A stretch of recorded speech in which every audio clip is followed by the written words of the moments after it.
చూడు నా దాంట్లో చూడు. ఒరేయ్ మాట్లాడబాక.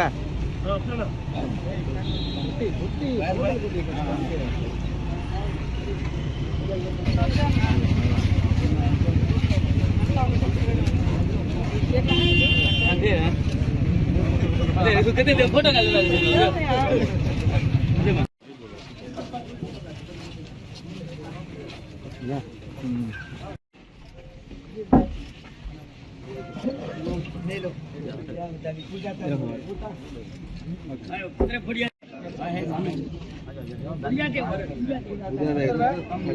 అటు పోనా లైన్లో పోనా, మధ్యలోకి వస్తే రావు, ఫ్రేములు రావు.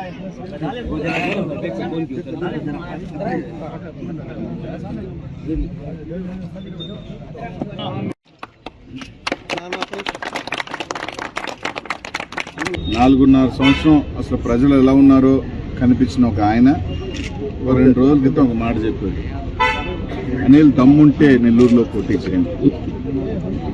నాకు దమ్ము ఉంది, అన్నీ ఉన్నాయి, నెల్లూరు నగరం నుంచే పోటీ చేస్తా, మళ్ళీ నిన్ను ఓడగొడతా, దాంట్లో ఎటువంటి ఇది లేదు. ఒకవేళ నీ దగ్గర డబ్బు ఉందన్న అహంకారం, మధ్యతరగతి కుటుంబాలు మీద 100 కోట్లు సంవత్సరానికి వసూలు చేసే అహంకారం నీకుండొచ్చు. డబ్బుతో ఏదైతే నీ బ్రతుక్కి నేరుగా టికెట్ తెచ్చుకోలేక పైన ఒకరికి 30 కోట్లు ఒక పార్టీ వ్యక్తికి, కింద ఒక వ్యక్తికి 20 కోట్లు ఇచ్చి నీ బంధువు చేత, ఉత్తరాంధ్రలోని నీ బంధువు చేత మధ్యస్థం చేయించుకొని టికెట్ తెచ్చుకున్న వ్యక్తి నువ్వు. నీ పరిస్థితి అది. నువ్వు నన్ను విమర్శిస్తావా? డబ్బు కోసం కక్కుర్తిపడో, లేదా నువ్వు పంపించిన 50 లక్షల రూపాయలు ఇంట్లో పెట్టుకోను టైపు నేను కాదు, ఇంకొకరేమన్నా అయిండొచ్చేమో. అది నీ డబ్బు అహంకారం, మదం. ఆఖరికి నీకు మనుషులు లేక ఎన్టీఎం అనే పేరుతో నెల జీతాలు ఇచ్చుకొని తిప్పుకుంటున్న మాట వాస్తవం కాదా? నీకు నిజంగా నీకు నమ్మి నీకు కార్యకర్తలు ఎవడున్నారో చెప్పు. దేశానికి సంబంధించి నీ కార్యకర్తలు గుండె మీద చేసుకొని నీ మీద అభిమానం పనిచేసే కార్యకర్తలు ఎవరో చెప్పు నాకు. కొందరు గత్యంతరం లేక, నీ దగ్గరున్న కొంతమంది కొన్ని రకాల వల్ల నా దగ్గరికి రాలేక అట్లాంటి వాళ్ళు తిరుగుతూ ఉన్నారు తప్ప, వాస్తవం కాదా? ఈరోజు నువ్వు పలానా ఎన్టీఎం అని తిప్పుకుంటున్న వాళ్ళు నెల జీతంతో తిప్పుకుంటున్నావు. 4 నెలల తర్వాత వాళ్ళ కనీసం వాళ్ళ ప్రాంతాల్లో ప్రజల దగ్గరికి వెళితే ఆ ఎన్టీఎం ఎవరు ఉంటారా, పోతారా? నువ్వే ఉండవు, ఇంకా ఎన్టీఎం యాడ్ ఉంటుంది.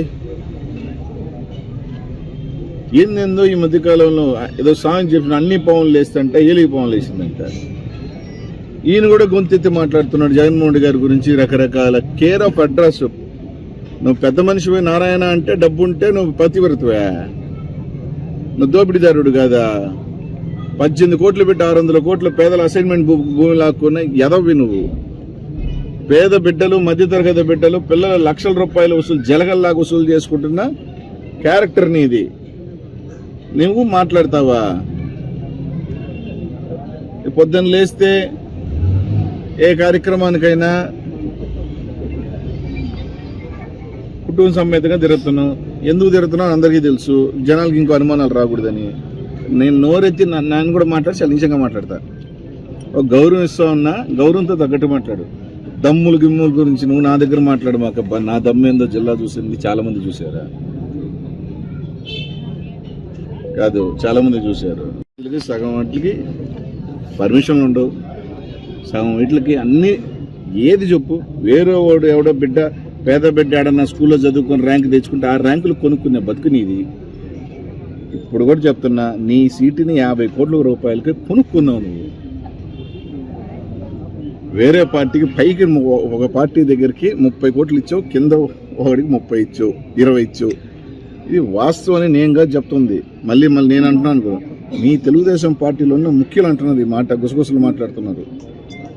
అయ్యా మనోడు ఆడక, ఎందుకంటే ఆయన గట్టిగా పెట్టాడు ఈ సీటు కావాలని, దాంతో ఆయనకు ఒక 30, ఒక ఆయనకి ఆయన తిరిగి ఆయనకి ఒక 20. చూస్తారు కదా అది కూడా 10 రోజుల్లో. అది మీ పరిస్థితులు. నువ్వు మళ్ళీ మా గురించి మాట్లాడితే ఎట్ట? ఒక రోజు వేసుకొని తిరిగినట్టున్నాడు నేను చెప్పంగానే, ఎందుకురా నాయన ఇద్దరు కలిసి తిరగండి, ఆయనకి టికెట్ వస్తే ఆయనకు ఓటేండి, నాకు టికెట్ వస్తే నాకు ఓటేండి, ఆయనకు వస్తే నేను కనిపించను, ఆయన నాకు వస్తే ఆయన కనిపించను అని చెప్పి తిరగండి నన్ను. ఒకరోజు తిరిగినట్టున్నారు, మళ్ళీ 2 రోజులు మళ్ళీ పెట్టకలే. వద్దురా నాయన ఇది ఎవడిని మింగేస్తాడు అర్థం కావట్లేదని ఆ నెక్స్ట్ రోజు నుంచి ఎవరి దారి వాళ్ళదే.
ఏం పరిస్థితులబ్బా, ఇది మీ బతుకులు.